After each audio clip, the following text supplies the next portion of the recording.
It's been almost a year since I started this channel, and in that time, I've uncovered all kinds of different types of alternate transportation, all types of different sorts of propulsion that we could use to get from planet to planet, and perhaps from star to star. Of course, we're looking at the Orion right now, which is a very old design, dates back several decades, and something that really has a lot of things that aren't terribly practical about it, but we've known about this technology for more than half a century, and yet we still haven't done anything about it, which makes me, frankly, angry as hell.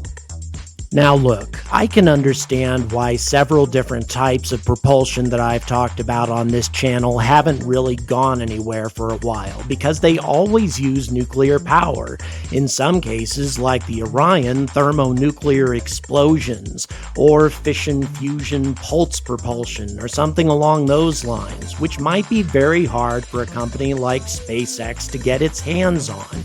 So then we talk about things like photon starships, which would require massive solar sails and incredibly powerful lasers. Or if we didn't use the lasers, then the solar sails would need to be even more gigantic just to take advantage of the sun's energy. And the practicality of something like this starts to fall apart when we're talking about solar sails that are kilometers wide.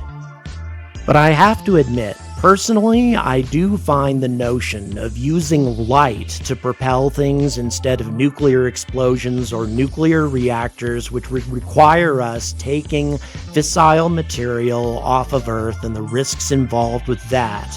I find this sort of propulsion to be a little bit more compelling, although it does seem to be a lot further in the future. But what if I were to tell you that with technology that we have right now, we could create sort of a hybrid of nuclear thermal propulsion and solar power, something that wouldn't require a nuclear reactor. All it would require is the sun's light, focused and concentrated, but still only the sun, the right kind of fuel, the right kind of rocket, and you could achieve speeds far in excess of chemical rockets. And what if I were to also tell you that you could use the Mini Starship in conjunction with this type of propulsion? Are you interested? Well, we're going to check all of this out in just a few minutes.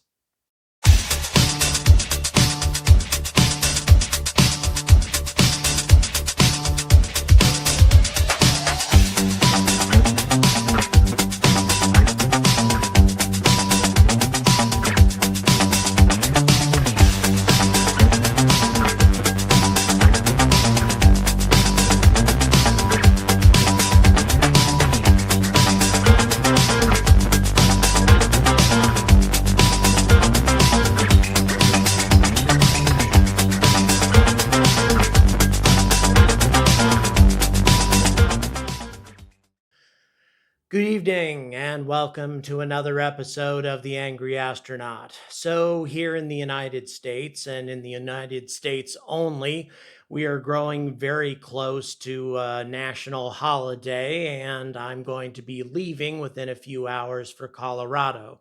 However, while I'm there, I'm going to be recording yet another alternate form of propulsion.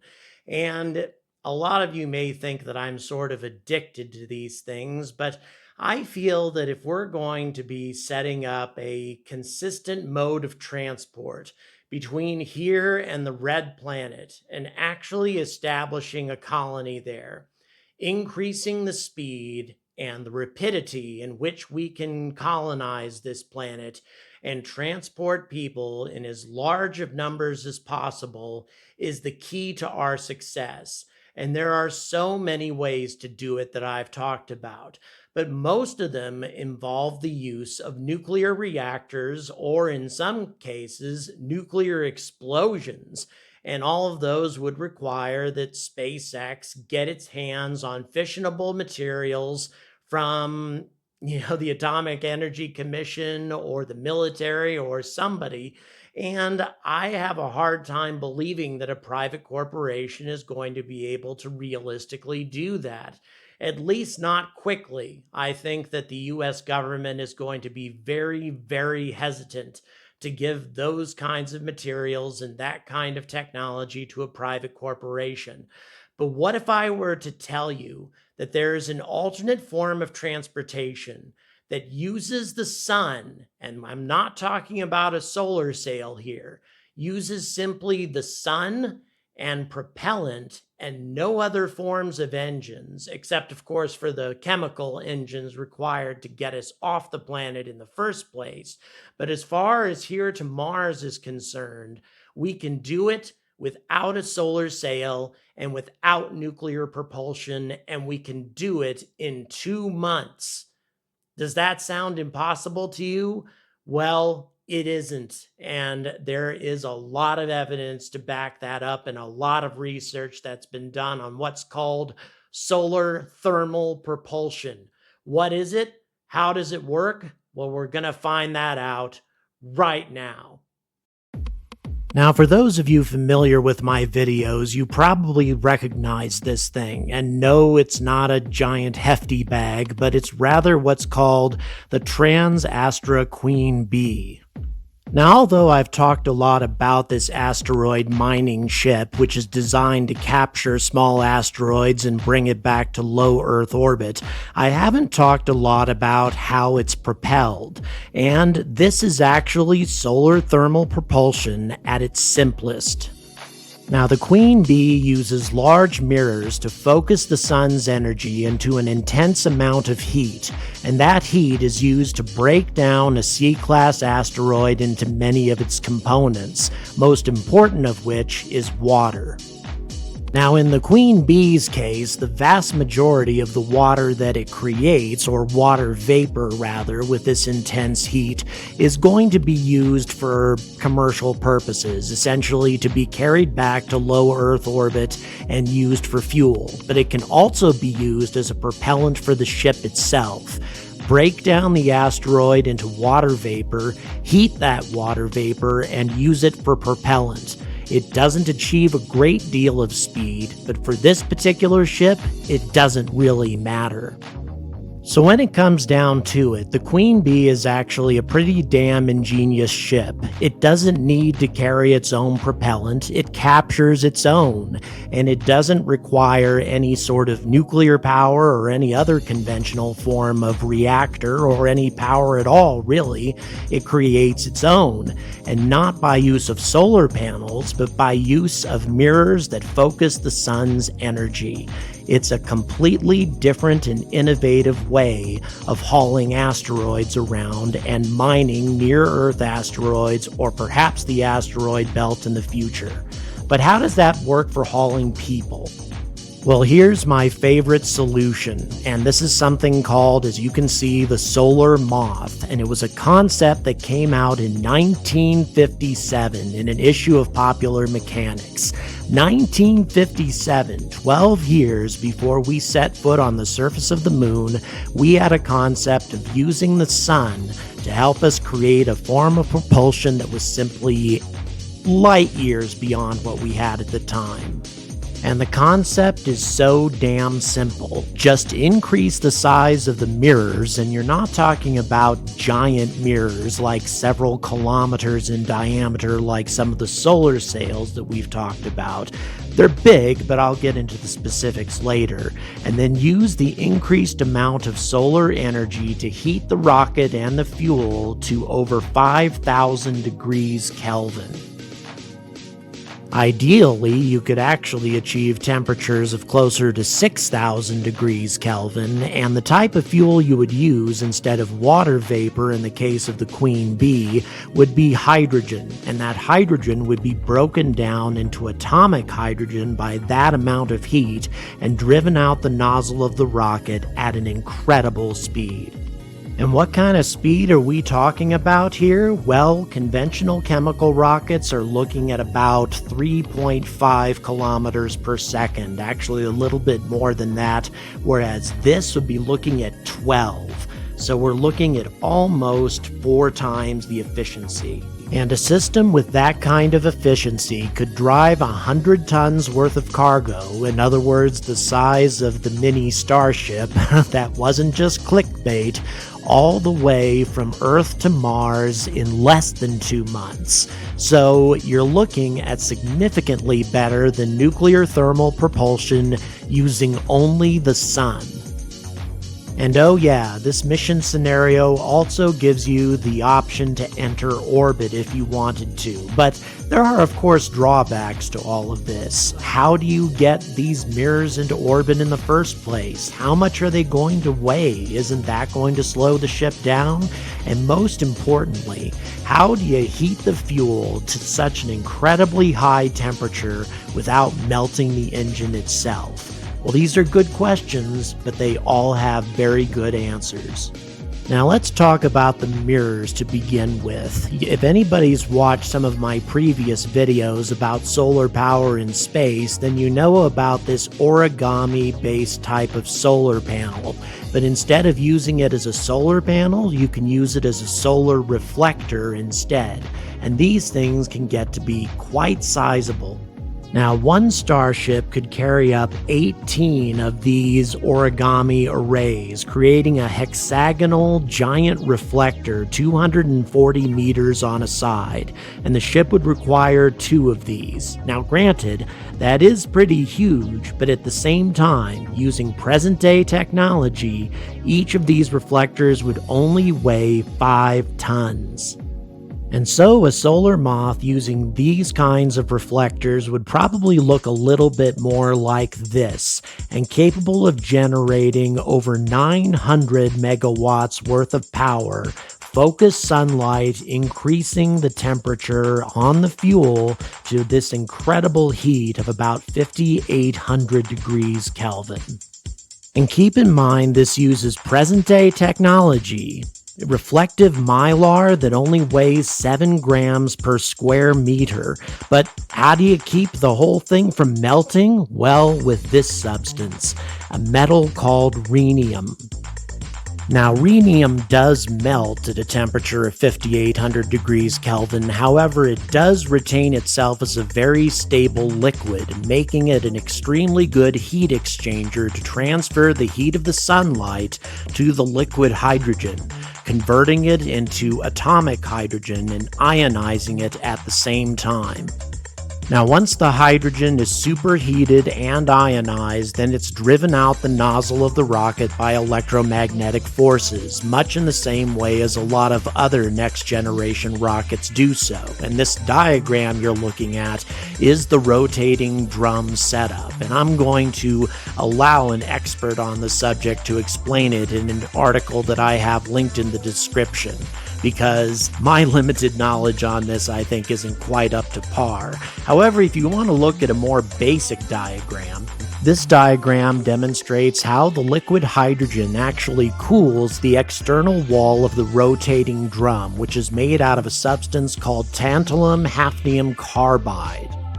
And so the fuel serves as an active cooling system for the drum so it doesn't melt in the process, and then the fuel gets injected into the liquid rhenium, increasing its heat dramatically. And so here's kind of a review of the process. And so once again, the liquid hydrogen on the left serves as both an active cooling system for the drum and the fuel, and the hydrogen is injected bit by bit into the heated liquid rhenium, which is, again, heated by concentrated sunlight to 5,800 degrees Kelvin, and then the superheated ionized hydrogen serves as the exhaust. Now, only about 20% of the total heat energy is lost by using the rhenium as a heat exchanger. Now, that's compared to 80% of the energy that's lost by the most efficient solar panels that we have for solar electric propulsion like we're using for the Lunar Gateway. A pretty damn huge difference. And by the way, we're looking at using a rhenium tungsten alloy, which is a lot less expensive. Okay, so all of this is well and good, but how the hell do we make this work with the Starship, or the Mini Starship as I've led you folks to believe? Well, first of all, the Starship itself is used to assemble this whole thing in orbit. The mirrors would require 2 Starship launches and perhaps one more launch for the rocket itself, although 2 Starship launches might actually be enough for the whole thing.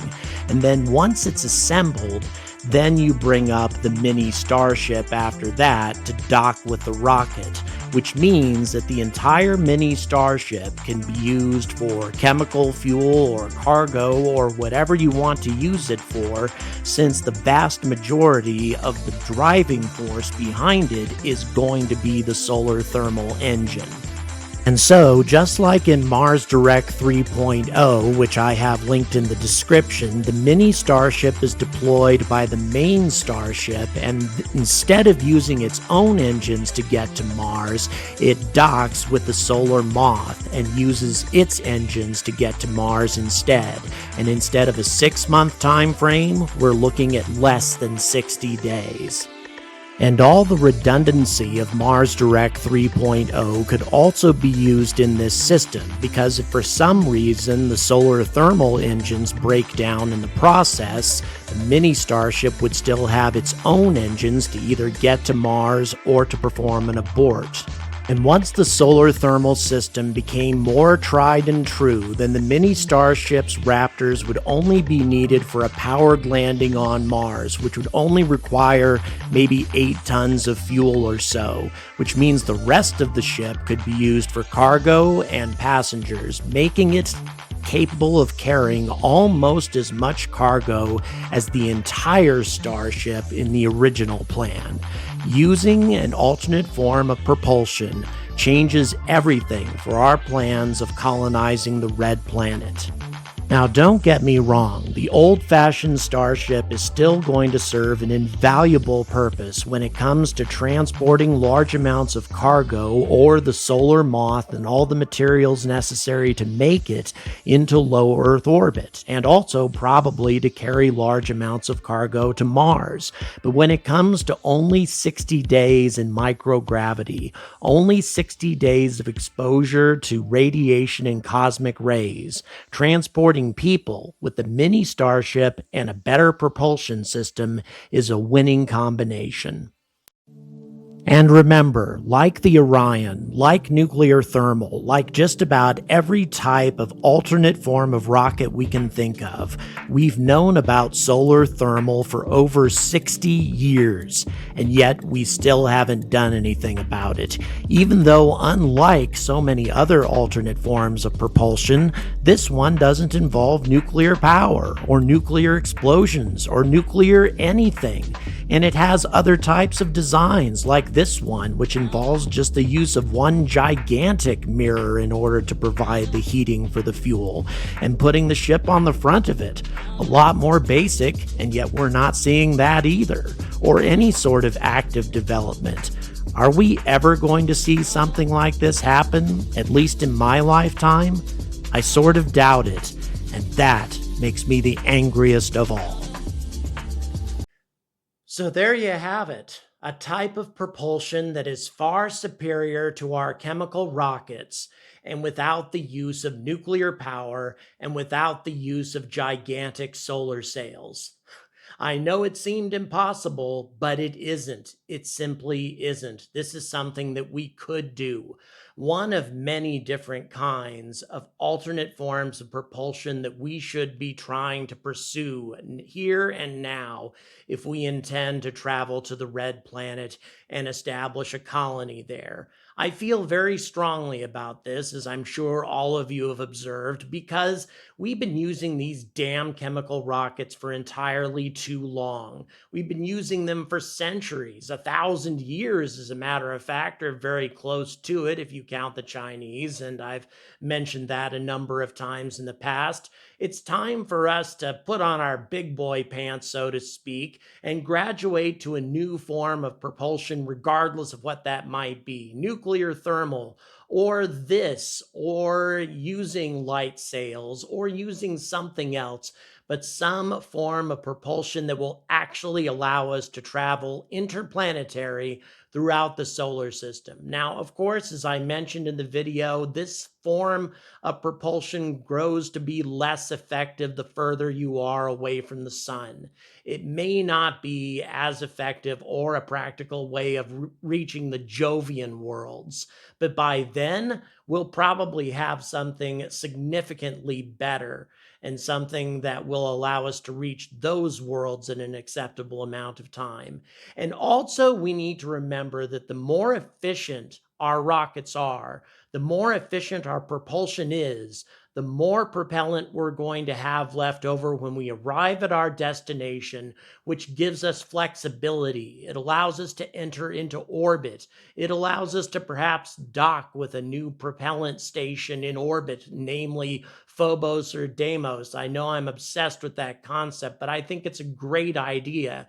Two orbiting fuel depots ready for us to use in Martian orbit, or at least it certainly appears that way. Mars Base Alpha and Mars Base Beta, or whatever we end up deciding to call it. And we are only going to be able to take advantage of that if we have efficient engines and the ability to decelerate into a controlled orbit rather than running on fumes as the current plan that we have right now is, and plunging into the atmosphere without a great deal of control or flexibility, and hoping for the best in the midst of what I call, as you know, the suicide dive.